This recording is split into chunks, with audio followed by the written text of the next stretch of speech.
Elliot, Hello. nothing has happened in this last week. I wouldn't say that. Something quite significant happened to me this last week. Sorry, let's rephrase this. Nothing important has happened in Counter-Strike this past week. Yeah. Apparently, important life events have happened for you. Yeah. I got married. And that is all we will talk about this one. Moving on now. Yeah. Wore a gray suit that I couldn't determine if it was blue or brown from a black and white photo. Yeah, I mean, I've worn that suit a few times. It's a really nice suit. It usually fits a bit better. That's why I wasn't sure if it was blue or brown, because I could have sworn I had seen it before, but I couldn't picture in my head which it was. The shirt was lovely, and it was brand new, and that I will wear again. It's beautiful. It's like wearing silk. I actually bought a really nice shirt for the first time. Normally you just go to fucking Matalan or some shit and you buy the 3-pack of shirts you've done. I bought a really nice shirt and it's I get it. I get it.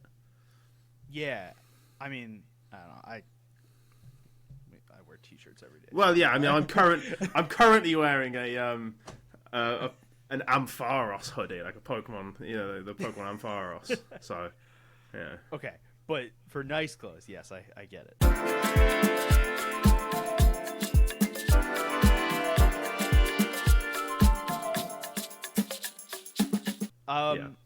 All right, we're gonna get started because this is not gonna be a particularly long episode. No. We did some math on what's going on this week. Let's start with the calendar. I think that's an important place for us to begin. Yeah. We are recording on October 22nd. We release on October 23rd. On October 25th, this weekend is the ESL Challenger Katowice, which we will touch on in a minute. Next week, we'll have coverage for you of Blast Premier World Final to start. This is the last week of kind of the dead zone. Mm-hmm. So next week will be the Blast Premier World Final show, and then we'll do a wrap-up show on that Tuesday for 5 minutes, and then talk about the major. Because on November 11th, which is 3 weeks from yesterday, is the beginning of the RMRs. Which the last RMRs ever. The last RMRs, rumored the last RMRs ever. I found out that was not a direct thing. Look, if it's on HLTV. That's what I said, and then I was told that when I wrote that article that... Yeah, I think you did say Valve announced it, which is... Yeah. That bit is incorrect. But HLTV wouldn't report it if it wasn't happening as well. HLTV is basically gospel. If Louis Mira says it, I believe it. As simple as that. If Louis Mira or Striker say it, I believe it. So we will start our major coverage that week of the 11th in full considering, and then we'll go through. Falcons are winning it. I had a dream. I had another dream. Oh god, I didn't. We're going to go through all the way through December, and then we'll hit our break for the end of the year. So a lot going on, but this is the last week of the slow stuff. I think is the way we'll put it. Yeah, it's a calm before the storm. So we've got a couple bits of news to talk about. There's a bunch of little tiny roster moves. OG are doing something that I just don't care about. OG are doing something. ENCE are winning events now. Yeah. Well, we kind of glossed over the ENCE changes, so let's actually talk about the ENCE one. That was the one that we kind of had decided we wanted to talk about. Yeah, because I think we missed the week when they made changes, so we never really talked about it. We were here for it. We just went. Oh, were we? Did I just forget about it entirely? No, I'm pretty sure we said I couldn't care less and moved on. Well, they basically signed 2 teenagers who were good in FPL, right? And so they signed Niet You. Yeah, I'm gonna say Night You, but and X Kaspersky. That one. Yeah, Kaspersky. Yeah. Yeah, no. So Kaspersky, I'm pretty sure, has always been one of those pug stars. But I know people like to sort of rag on pug stars, but I do feel more often than not, the player who's really good in FPL is just really good. I mean, recently that's been a very good answer, because go look at all the recent players who are very good. There's a few misses. You get BMAS, who was poor. But I don't even think he was that good at FPL. I think he was just signed because somebody knew who he was. Yeah, I think that was a weird phase signing. But Brokey was pretty good at FPL, and he got signed.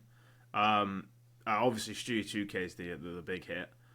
Monacy was really good in FPL. Well, yeah, I mean, Monacy got signed off the back of having a 1.9 rating in the Academy League. Okay, but still, But yeah, like, if you're good at pugging, you're probably quite good at Counter-Strike. And that sounds really obvious, but a lot of people don't think that's the case. And it's like, I'm sorry, if you're consistently fragging at 4k elo against some of the best players in the world, and you... Because they say, oh, yeah, he's going to be raw, he won't have had the training. If he hasn't had, like, the team play, the training bit yet, and he's still out-fragging you and still winning games... It doesn't matter. Imagine how good he'll be when he has practice. And that's what he's looking at. And ENCE looked at Kaspersky and was like, this kid's so good, if we can just get, one of the greatest in-game leaders ever, let's not forget, to teach him how to play, he's going to be really good. Let's have a conversation about ENCE, because a lot has happened since ENCE kind of exploded. And not in a bad way exploded, but... So, ENCE was the snappy, Sun Pius, Madden, Nertz, and Haiti, and Diha team, right? Yeah. This team was really good last year. Towards the end of the year, they may not have been winning events, but they always placed really, really high at events, and you felt that they were a good team and well drilled. They started well for like 2 or 3 events, and then they were just terrible. So, when Madden and Sun Pius left to go to Falcons, and Snappy goes to Falcons, and Nertz goes to Heroic, they brought in Glaive, they kept Diha, and they brought in the remainder of 9. So that was Goofy, Hades, and Kylar. So they made it this Polish team plus Glaive, and they brought Kuban in as a coach, and everyone kind of looked at this and went, "Why the hell is Glaive here?" And they did well in one thing. I think it was the major for about 6 seconds, and then they were bad again. Yeah. So early October, they did some roster moves. So they Goofy left, I believe. I don't know. So I'll be honest, this really flew under my radar because I just didn't think this move mattered at all. So one of them benched themselves. One of them left the team. Right. Diha went to Monty, and Hades went to Monty. So it left just Glaive. So they had Pody come in from their academy team, who is a Finnish player. I would say Pody was there when they lost to Atox in ESL Pro League, by the way. Yes. Some Young comes in from Monty via the bench. Yeah. And then they brought in NKJ, who is previously on Entropic, but you probably know him most from his stint on Big as the head coach. He was assistant coach as well, right, for a while. Yeah. Yeah. He was at Big for a little while, I think. No, he was definitely head coach at Big for a while. Oh, okay. When Gobby was not coach, NKJ was the coach. And then they brought in X-Kapersky from Young Ninjas and Night U from some fucking where. It doesn't really matter. From wherever. Oh, actually, Mausen XT. That's a real place. Oh, okay, yeah, fair enough, yeah. I mean, like, okay, yeah, I can't. These kind of went under the radar for me, at least, where I was like, well, I don't really I know Kaspersky's kind of like this young talent but the rest of the team just doesn't excite me. But then when you look at it and you go, okay, if these 2 kids are legit, and so far they look pretty legit, there's no reason this team isn't good. Like, Sunday Young was a genuine threat on Monty. He's a very clever player who can kind of do anything.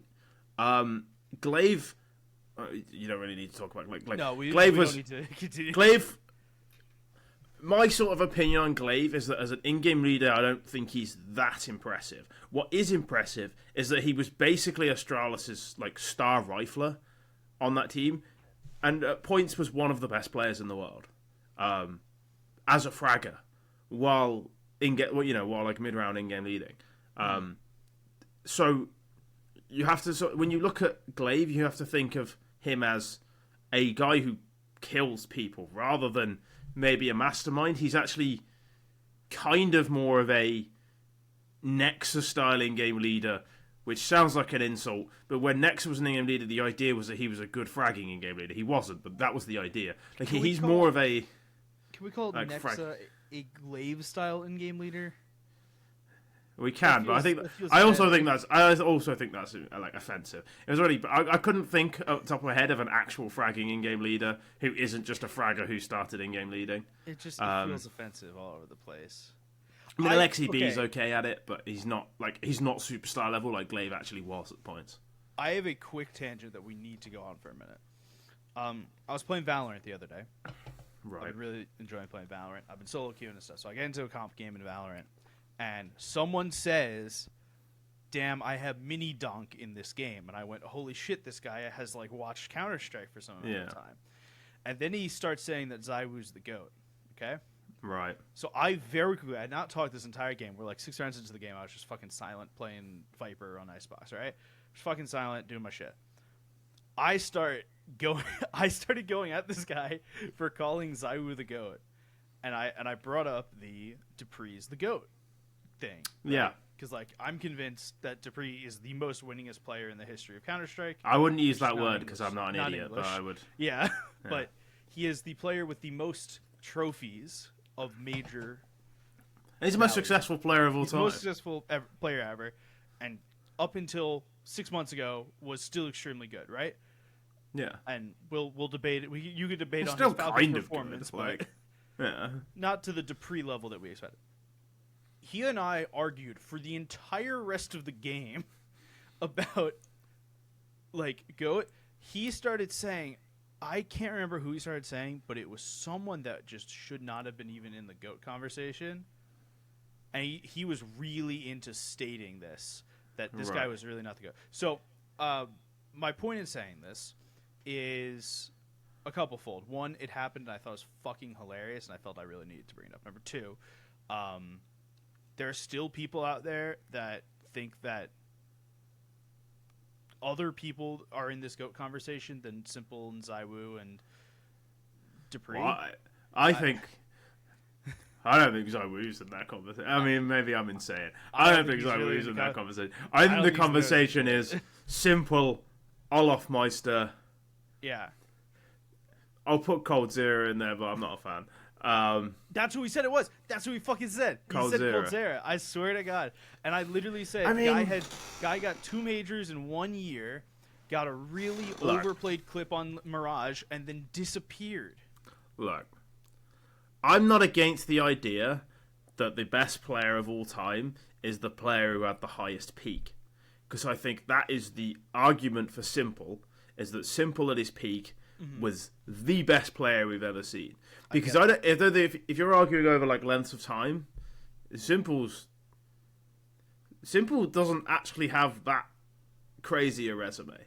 Like 2018, he was really good. We didn't win anything, and then he was like good for like 4 years. And then he didn't win a major, and he won the major in 2021, and then Na'Vi fell apart. He wasn't that good. He benched himself.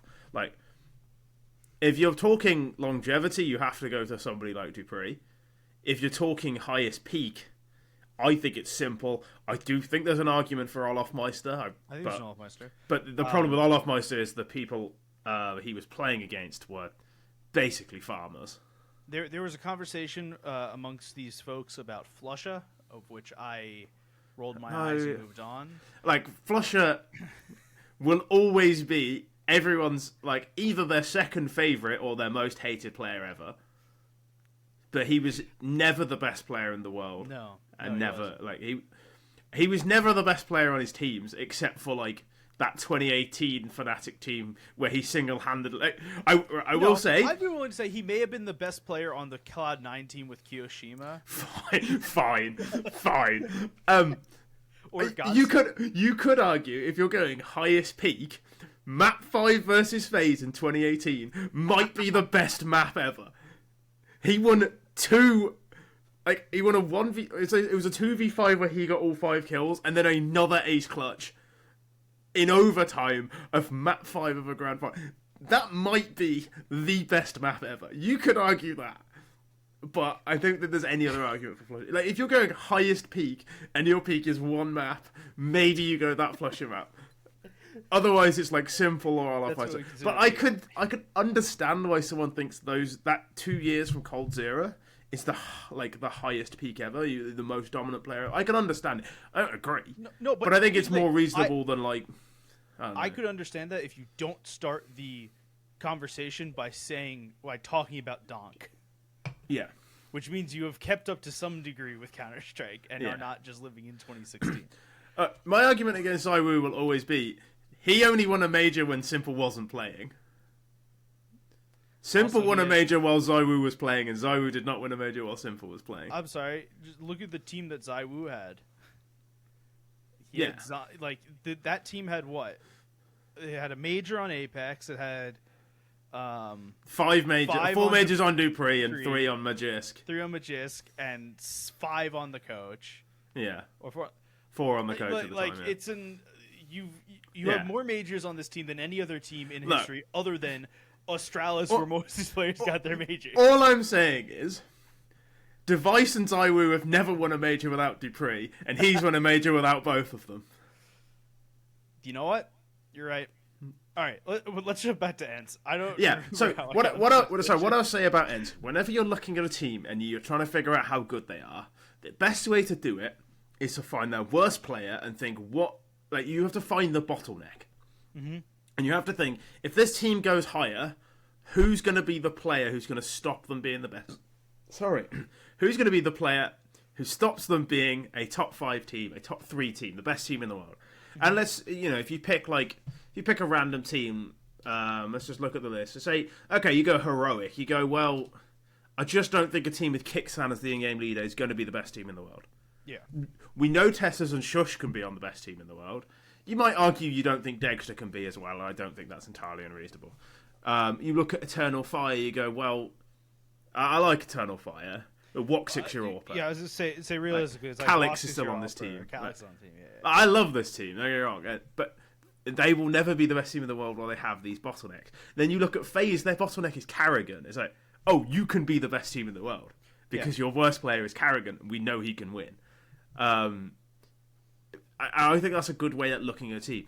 When you look at ENCE, it's probably Poddy, and you look at Poddy, you go, he's decent, but how good can you be with an AWPer who isn't that good? And I think the days where you could be good with a bat or with a mediocre AWPer, they were right at the start of CS2 when Complexity were good. Yep. Take notes. And in 2017 when everyone hadn't figured out how to play the game yet. Basically, post-Device, it's really hard to be good with an AWPer. Liquid were about... I was say there's only one exception of that. Pretty much. Really good without an AWPer, and that was Liquid in 2019. Pretty much. I mean, you could argue Brokey on FaZe. Brokey was the strangest player ever. Brokey brought a lot to the table that was not pure star AWPing, right? Most of the teams have a star AWPer. Brokey has always been a clutch AWPer. Brokey is simultaneously the best and the worst player in the world. Yes. And I don't mean from game to game. I know what you're talking about. Between rounds. Halfway through a round. He'll be the worst player in the world for half a round and the best player in the world for the rest of it. Go watch Ancient in the major grand final against Na'Vi. Sometimes you watch Brokey, you're like, what are you doing? He looks like somebody who has never used the AWP before sometimes. Genuinely, he looks like a guy who has never played professional Counter-Strike sometimes. And then other times he looks like the best player in the world. He baffles me. All right. Let's stick on one topic for 2 seconds. Elisa Masters happened this weekend. We're talking about ENCE because they were in Elisa Masters and won Elisa Masters. Yes. So the other teams here that we care about for the moment are Heroic. I'll put NIP in there as well because we can laugh at NIP. And the Mongols were there as well. So Mongols topped their group, went 2-0 against Jano and B8. NIP lost their group, going 0-2 against Jano and B8 in absolute hilarity. ENCE and Heroic both went 0-1 and both had 2 wins. Let's 2 and 1. Stay that way. Both had 2 wins, so they made it through all 3 playoffs. ENCE beat Mongols, which is a real legitimate win. So yes. This is what I want to talk about here. There's 8 teams here. If ENCE won this event by beating 9Z, Jano, and B8, you'd be like, what the hell happened to everyone else? Correct. But ENCE won this event by beating Mongols and Heroic, which is Yeah. the hardest way they could have won this event. Yeah. Mongols, I have absolutely no concept of how Zero. good the Mongols are, because sometimes they do look like a team who are a genuine top 10 team, but then they always just seem to fall a little short of where you want them to. They never seem... They had that like period where they were winning a lot of tier 2 events, and the player break came, and they've never quite been the same. And they're still good.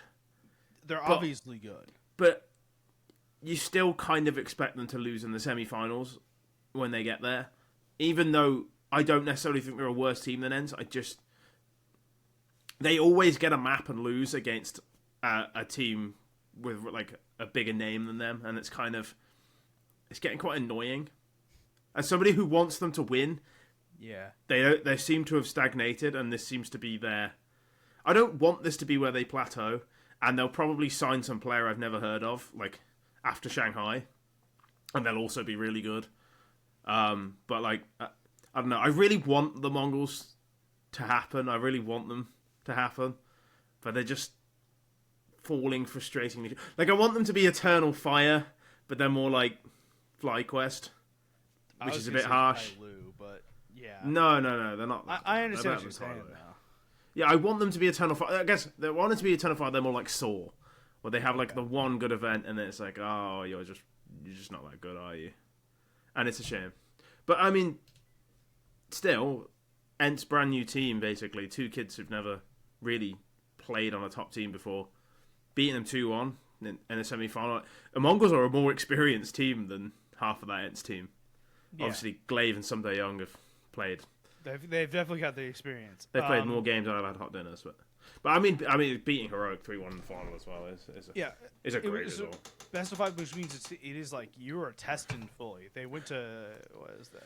I'd like to say a best of 5 in Elisa Masters SPU is God. utter woke nonsense. It's, That's my only. I won't expand further. Not you. Can we Utter woke nonsense. Why do we have best of 5s in this event? Like, Yeah. I don't know Since why. we got poo in the title, it shouldn't be a best of 5. All right. In more news, Simple came back, played his first game for Falcons, was fine. Yeah, really bad on map 1, really good on map 2, and then he was good again in the second series. I mean, like, he still looks pretty good. You know, I don't think he's going to be the best player in the world, but he's going to be pretty good, I imagine. Yeah. So What's the ceiling for Simple right now? I don't know. So he topped this Falcons team 1.12 against 3D Max, which they lost 0-2, and 1.24 against VP, where they lost 0-2. Yeah. The symbol for I think that the ceiling for Simple, not the simple for ceiling, the ceiling for Simple is probably a top 5 player in the world again. Yeah, you kind of have to believe his ceiling is like the best player in the world because he's been it before. But yeah, just something tells me that he's not gonna be there, and he's gonna be good, and I think it's gonna drive him insane. The thing is, like, I keep looking at this, and I look at Simple, and I go, okay, so he's there, he's playing on Falcons, and I think part of the problem with the ceiling of Simple right now is that he is playing on Falcons. Yeah, that doesn't help. So right, like here's the thought process. If you took Simple right now, with his 1.12 and a 1.24, so it averages out to 1.18 rating, right? Took Simple with the exact same rating he's got right now and dropped him onto current Navi instead of Wonderful. And let's say that theoretically in this example that Simple loses some rating, so he goes down to like 1.1. I think Simple's a better player playing through Navi, even with a possible rating decrease. If you put him on, but then like, to be fair, you could put me on Navi in the world. You could let me AWP on Navi, and I'd drop like 0.6. Like, it wouldn't be.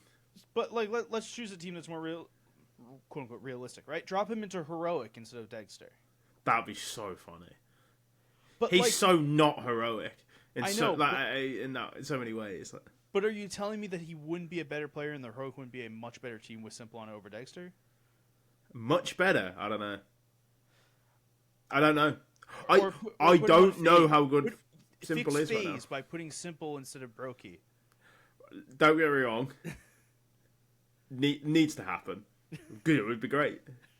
But like you look at it and just tell me that that's not the that simple isn't a better player than most of these offers that you still bring up. I'm not ready. I'm not ready to say he is. You're not ready to say he is? Not yet. Here's the thing. I think I've seen him play well against 3D Max and be quite good against Virtus Pro. I put zero faith into the 3D Max thing. I don't give a shit, right? Yeah. What I'm looking at in the Virtus Pro one is that every single person on Virtus Pro did fucking well. Yeah. Like, there was nobody bad on Virtus Pro. Flit was playing well. Jame was playing well for the first time in a really long time. Electronic was playing really well. The second that you take those players and put them up against Simple, and Simple can still put shit out and do well, I have some faith in him. I don't expect that it's going to be a 1 week thing. I don't expect it's going to be a 1 month thing. But come around to the major next time. Come around to the Austin Major. It would surprise me if Simple wasn't a top 5 opera in the world again. Wow. And Very wrong. And I'm not a huge Simple fan. Like, I will note that. I am. I'm not a massive Simple fan. He's whatever for me. Like, he was the best player in the world. He's not the best player in the world now. But like, I think that there's no way that this guy takes a year break from the game and doesn't come back and is very good. So, see, I am a Simple fan. Like, I've always said he was always, I think he's the best player I've ever seen play. His performance, the Stockholm Major, was ridiculous. Like, his performance on some terrible Na'Vi teams was incredible. That's partly why I don't think, like, I sort of, my expectations for Simple to be back, the level he has to reach is so insane, and I think it's going to drive him mad that he isn't as good as he used to be. And I think he's going to go insane before he becomes as good as he was before. I think it's going to drive him mad. I'm serious. I hear what you're saying. I think it could go either way there. I truly think that, like, there is some amount of, like, he took a year off, and maybe in that year he will not go. He will. But he wasn't that good before he took a year off. He was good. He was still good. No, but he wasn't that good. He was not the GOAT or no. He was.